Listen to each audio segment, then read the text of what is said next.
ஆதித்யாய சோமாய மங்களாய புதார்ச்ச குருச்சுக்கர சனி அம்ச ராகுவே கேதுவே நமக. அனைவருக்கும் வணக்கம். நான் உங்கள் ஆஸ்ட்ரோ புவனேஸ்வரி, பாரம்பரிய ஜோதிடர் மற்றும் திருமண பொருத்த நிபுணர். நீங்கள் நம்ம சேனலை ஃபஸ்ட் டைம் பார்க்குற மாதிரி இருந்தால் சேனல் சப்ஸ்கிரைப் பண்ணிவிட்டு பெல் பட்டன் கொடுத்து ஆல் ஆப்ஷன் கிளிக் பண்ணிக்கோங்க. அப்போ தான் நம்ம சேனலில் போடக்கூடிய ரெகுலர் பதிவுகள் உடனடியாக உங்கள் கவனத்திற்கு வரும். நம்ம சேனலை தொடர்ந்து நிறைய பலன்கள் பார்த்துட்டு வந்துட்டுருக்கோம். அதன் வரிசையில் நம்ம இன்றைக்கி பார்க்க போகிறது மீன ராசி மற்றும் மீன லக்னத்திற்கு ஆகஸ்ட் மாத பலன்கள் 2024 என்ன மாதிரியான கிரக சேர்க்கைகள் கிரக அடைவுகள்லாம் இருக்குது, எதிர்வரக்கூடிய இந்த ஒரு மாத காலங்கள் எப்படி இருக்க போகுது அப்படிங்கிறத வாங்க பார்க்கலாம். மீன ராசி மற்றும் மீன லக்னத்தை பொறுத்தவரையும் ராசியிலே ராகு பகவான், ராசிக்கு 3ஆம் இடமான தைரியஸ்தானத்தில் குரு பகவான் மற்றும் செவ்வாய் பகவான், ராசிக்கு 4ஆம் இடத்துல சந்திரன் திக்பலம், ராசிக்கு 5ஆம் இடத்துல சூரிய பகவான், ராசிக்கு 6ஆம் இடத்துல சுக்கிர பகவான், ராசிக்கு 7ஆம் இடத்துல கேது பகவான், ராசிக்கு 12ஆம் இடத்துல சனீஸ்வர பகவான் வக்ரம் அடைஞ்சிருக்காரு. அதே போல் 14/8/2024 மேலே புதன் பகவான் சிம்மத்திலையும் 17/8/2024 மேலே சூரிய பகவான் சிம்மத்துக்கும் உங்களுடைய 6ஆம் அதிபதி 6ஆம் இடத்துக்கே பெயர்ச்சி அடைய போகிறாரா அப்படின்னு கேட்டிங்கன்னா கண்டிப்பாக பெயர்ச்சி அடைய போகிறாரு.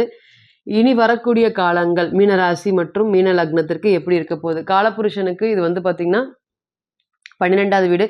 குரு பகவான் இங்கே மூலத்திரிகோணம் பலம் பெறக்கூடிய வீடு. புதன் பகவான் இங்கே நீசம் அடைகிறாரு. மீனராசியை பொறுத்தவரையும் வந்து பார்த்திங்கன்னா எப்பொழுதுமே கடல் கடந்த பயணங்கள். மீனம் காலபுருஷனுக்கு 12ஆம் இடம் இருக்கிறதுனால கடல் கடந்த பயணம், வெளிநாட்டில் போய் சம்பாதிக்கிறது அல்லது எப்படியாவது வாழ்க்கையில் செட்டில் ஆயிரணும் அப்படிங்கிறது கடுமையாக போராடுவாங்க. குருவோடைய வீடாக இருக்கிறதுனால எந்த ஒரு விஷயத்துலையும் நீதி, நேர்மை, நியாயம் இதெல்லாமே அதிகமாக எதிர்பார்ப்பாங்க.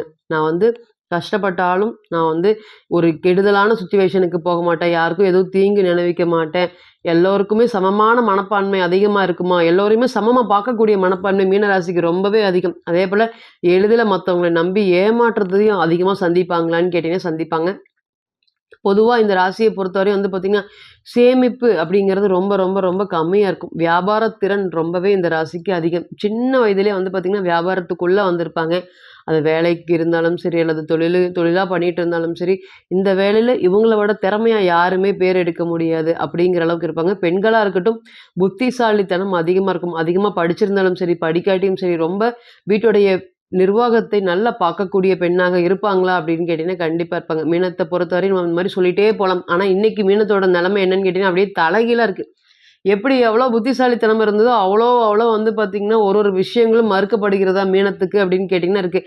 மனசு சுத்தமாகவே பாதிப்படைஞ்சிருச்சு. அதாவது மனதை குறிக்கக்கூடிய சந்திரன் மீது ராகு பகவான் இருந்தாலும் சரி, சனீஸ்வர பகவான் இருந்தாலும் சரி, நிச்சயமாக பெரிய தொந்தரவுகளாக இருக்குமா அப்படின்னு கேட்டிங்கன்னா இருக்கும். ராசிக்கு 12ஆம் இடத்துல சனீஸ்வர பகவான், ராசி மேலேயே ராகு. இதுக்கு அப்பப்பா போதும், இதுக்கு மேலே ஒரு கஷ்டமான காலம் இல்லையா அப்படிங்கிற மாதிரி அளவுக்கு மனக்குழப்பங்களும் தடுமாற்றங்களும் இருக்கா அப்படின்னு கேட்டிங்கன்னா கண்டிப்பாக இருக்குது. அதே போல் பணம் சம்மந்தப்பட்ட விஷயங்கள் எல்லாமே எப்போ குரு ராகுவோடு சேர்ந்து 2ஆம் இடத்துல இருந்தாரோ அப்போவே பார்த்திங்கன்னா குரு சண்டால யோகத்தை ஏற்படுத்தி நம்மளுடைய பணங்கள் பிறர் சாப்பிடும்படி நடந்துக்கக்கூடிய ஒரு சூழ்நிலைகள் இருந்துச்சா அப்படின்னு கேட்டிங்கன்னா இருக்குது. அந்த பிரச்சனைகளுக்கும் உங்களுக்குமே துளி கூட சம்மந்தம் இருக்காது. இருந்தாலுமே அந்த பிரச்சனையில் நீங்கள் மாற்றுறது, அதனால் உங்களுக்கு மன உளைச்சலும் குடும்ப பொருளாதார சூழ்நிலையும் இறக்கக்கூடிய ஒரு சுச்சுவேஷனை கொடுத்துருக்குமா அப்படின்னு கேட்டிங்கன்னா கண்டிப்பாக கொடுத்துருக்கு. வேடிக்கையாக ஒரு விஷயம் பண்ணினது எல்லாமே உங்களுக்கு பெரிய அளவுக்கு ஒரு பாதிப்பை ஏற்படுத்தி இருக்குமா, நான் இந்த அளவுக்கு பெருசாக போகும்னு நான் நினைக்கவே இல்லை ஆனால் போயிடுச்சு அப்படின்னு சொல்கிற அளவுக்கு இருக்கும். உதாரணமாக யதார்த்தமாக நீங்கள் பேசக்கூடிய சின்ன வார்த்தைகளுமே ஒரு பெரிய அளவுக்கு பிரச்சனைகளை கொடுக்குமா அப்படின்னு கேட்டிங்கன்னா கொடுக்கும். எப்பொழுதுமே சந்திரன் மீது ராகு பகவான் வரும்போது நம்மளுடைய வாயை பார்த்திங்கன்னா 4 பேர், நம்மளுடைய நாக்கை 4 பேர் இழுத்துட்டு சொல்லுங்க பேசுங்க அப்படின்னு சொல்ற அளவுக்கு நம்ம யதார்த்தமா பயன்படுத்தக்கூடிய வார்த்தைகள்லாம் அந்த அளவுக்கு ட்விஸ்டா போயிருமா அப்படின்னு கேட்டீங்கன்னா கண்டிப்பா போயிடும்.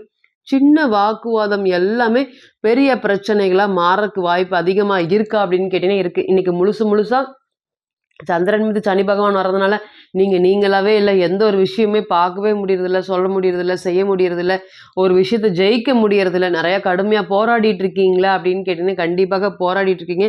துணிச்சல் அப்படிங்கிறது சுத்தமாகவே இல்லை. தைரியம் அப்படிங்கிறது யாராவது உங்களை ஒரு மோட்டிவேட் பண்ணி உங்களை பார்த்திங்கன்னா இது பண்ணலாம் அது பண்ணலாம் அப்படிங்கிற மாதிரி இன்னொரு கைடன்ஸ் பேரில் தான் பார்த்திங்கன்னா இப்போ மீனராசியை பொறுத்தவரை இயங்கிட்டு இருக்கா அப்படின்னு கேட்டிங்கன்னா கண்டிப்பாக இயங்கிட்டு இருக்கு. இது எல்லாமே நீங்கள் கடந்து வந்த பாதைகள். இனி எப்படி இருக்க போகுது அப்படின்னு கேட்டிங்கன்னா ஃபஸ்ட்டு குருமங்கல யோகம் இருக்கிறது உங்களோட ராசிக்கு ஒரு நல்ல பெனிஃபிட்டாக அப்படின்னு கேட்டிங்கன்னா இருக்குது. ஏன்னா உங்களோட 2ஆம் அதிபதியும் ஆகிறாரு, உங்களோட ராசிநாதனாகவும் ஆகிறாரு. அப்போ நிச்சயமாக பொருளாதாரத்துக்கு ஒரு நல்ல ஒரு உயர்வான நிலைக்கு போகிறதுக்கும் நல்ல யோகம் இருக்கா அப்படின்னு கேட்டிங்கன்னா இருக்கு.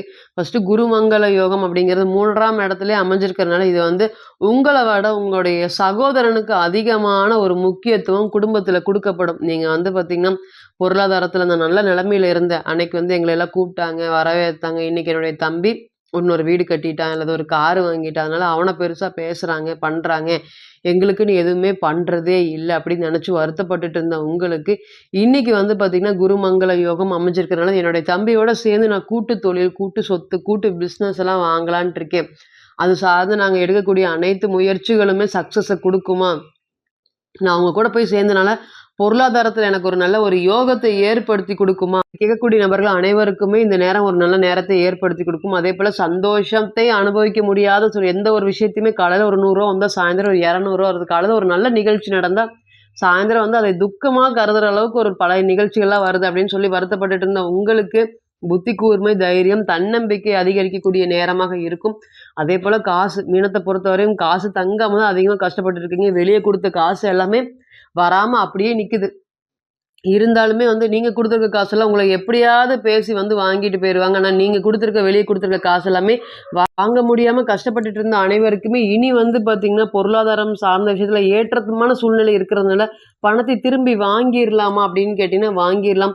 எதிர்பாராத திருப்பங்களும், வெற்றிகளும் ஏற்படுத்தி குடுக்கக்கூடிய ஒரு நல்ல நேரமாக இருக்கும். அதேபோல 6ஆம் இடத்தோட சூரிய பகவான்.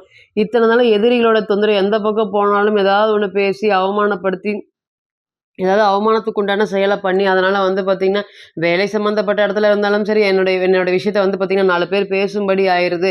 அங்க இருக்கிறது இங்க சொல்லி, இங்க இருக்கிறது அங்க சொல்லி, ஏதாவது ஒரு பிரச்சனைகள கொண்டு வந்துட்டே இருக்கிறாங்க. எந்த பிரச்சனைகள் எங்கிருந்து வரும்னு தெரியல அப்படின்னு நெனச்சு வருத்தப்பட்டுட்டு இருந்தவங்களுக்கு, இனிமேல் இந்த பிரச்சனைகள் படிப்படியா குறையறதுக்கு உண்டான காலமாக இருக்குமா அப்படின்னு கேட்டீங்கன்னா, கண்டிப்பா இருக்கும். சூரியன் 6ஆம் இடத்தோடு சம்மந்தப்படுறதுனால, முதல் வந்து பார்த்தீங்கன்னா, வெளியில போயறலாமா? வெளியூர் போயிரலாமா? அப்படிங்கிற எண்ணங்கள், சிந்தனைகள், மன நிறைவை அதிகமாக கொடுக்கக்கூடிய காலமாக இருக்குமா? அப்படின்னு கேட்டீங்கன்னா இருக்கும். முக்கியமான ஒரு விஷயம் வேலை சம்மந்தப்பட்ட விஷயத்துல. 2 மணி நேரம் செய்யக்கூடிய வேலையை நான் 6 மணி நேரம், 7 மணி நேரம் செய்ற வேலையில ஒரு அங்கீகாரம் கிடைக்கவே மாட்டேங்குது. செய்யாத தப்புக்கு வேலையில தண்டனை அனுபவிச்சுட்டு இருக்கேன். செஞ்ச செயலுக்கு உண்டான அங்கீகாரம் கிடைக்க மாட்டேங்குது அப்படின்னு நினைச்சு வருத்தப்பட்டுட்டு இருந்தவங்களுக்கு, உங்களுடைய 6ஆம் அதிபதி 6ஆம் இடத்துக்கே வரக்கூடிய இந்த காலத்துல, நீங்க என்ன வேலை சம்பந்தப்பட்ட முயற்சிகள் எடுத்தாலும் நிச்சயம் 100% சக்சஸை ஏற்படுத்தி குடுப்பாராம். உங்கனால எதிரிகள் தொல்லை ரொம்ப அதிகமா இருக்கு அப்படின்னு நினைச்சிட்டு இருந்த உங்களுக்கு, இனிமேல் எதிரிகள் தொல்லை எல்லாமே படிப்படியா உங்கள விட்டு விலகுறத நீங்க பார்க்கலாமா அப்படின்னு கேட்டீங்கன்னா பார்க்கலாம். முக்கியமா மன நிறைவு அதிகமா இருக்கக்கூடிய காலங்கள். வாழ்க்கையில வந்து பார்த்தீங்கன்னா, மீனம் நெறைய பேருக்கு ஹெல்ப் பண்றது, நெறைய பேர வந்து வாழ்க்கையில ஏத்தி விடுறது, ஏத்தி விட்டுட்டு இன்னைக்கு ஏணியா தான் இருக்கீங்க. பொருளாதாரத்துல ஒரு உயர்வான நிலையில இல்ல. இனி வரக்கூடிய காலங்கள் பொருளாதாரம் சம்மந்தப்பட்ட விஷயத்துல நல்ல ஒரு முயற்சியெல்லாம் நடக்குமா அப்படின்னு கேட்டீங்கன்னா நடக்கும். அதேபோல குரு செவ்வாயுடன் சேர்ந்து ராசிக்கு 7ஆம் இடத்த பார்க்கறனால, திருமணம் சம்மந்தப்பட்ட விஷயத்துல ஏறக்குறைய மன ஸ்ட்ரெஸ் ரொம்பவே அதிகமா இருக்குது. இனியும் வந்து பார்த்தீங்கன்னா, என்னால முடியாது திருமணத்துக்கு இப்ப நான் தயாரா இல்ல அப்படின்னு நினைச்சு வருத்தப்பட்டுட்டு இருந்த நபர்கள் அனைவருக்குமே இந்த நேரம் வந்து பார்த்தீங்கன்னா, நீங்க சுப நிகழ்ச்சிகள் சம்மந்தப்பட்ட எந்த ஒரு முடிவுமே மேற்கொள்ளலாமா அப்படின்னு கேட்டீங்கன்னா, கண்டிப்பாக மேற்கொள்ளலாம். உறவு, பந்தம், பாசம் பலப்படுவதற்கு இது ஒரு நல்ல கோச்சார காலமாக இருக்கும். அதேபோல ஆன்மீகம் சம்மந்தப்பட்ட எண்ணங்கள் எப்பொழுதுமே ராசியில ராகு வந்தாலும், 7ஆம் இடத்துல கேது வந்தாலும் அதை பிரதிபலிப்பாங்களா அப்படின்னு கேட்டீங்கன்னா, கண்டிப்பாக பிரதிபலிப்பாங்க. அப்ப ஆன்மீகம் சம்மந்தப்பட்ட எண்ணங்களும் இடம் மாறுதல் அதிகமாக குடுக்கக்கூடிய ஒரு காலமாக இது இருக்குமா அப்படின்னு கேட்டீங்கன்னா, கண்டிப்பாக இருக்கும். துன்பங்கள் குறைஞ்சு, கஷ்டங்கள் குறைஞ்சு, அடுத்த வாழ்க்கைக்கு உண்டான வெற்றி படிக்கல்லா ஒரு ஏற்படுத்தி குடுக்கக்கூடிய ஒரு நல்ல காலமாக இது இருக்குமா அப்படின்னு கேட்டீங்கன்னா, கண்டிப்பாக இருக்கும். இப்ப நீங்க கேட்டுட்டு இருந்த அனைத்துமே வந்து பார்த்தீங்கன்னா, கோச்சார பலன்கள் தான். 40லிருந்து 60% மட்டுமே பொருந்தும். தனிப்பட்ட ஜாதகத்த நம்ம எடுத்து தசா புத்தி நடப்பு அந்தரம் கணிக்கும்போது, கிரகம் பெற்ற பலம், பலவீனம் அடிப்படையில பலன்கள் கூடவோ, குறையவோ செய்யும். அப்படிங்கிறதுல ஒரு பொது மாற்றம் இல்லைங்க.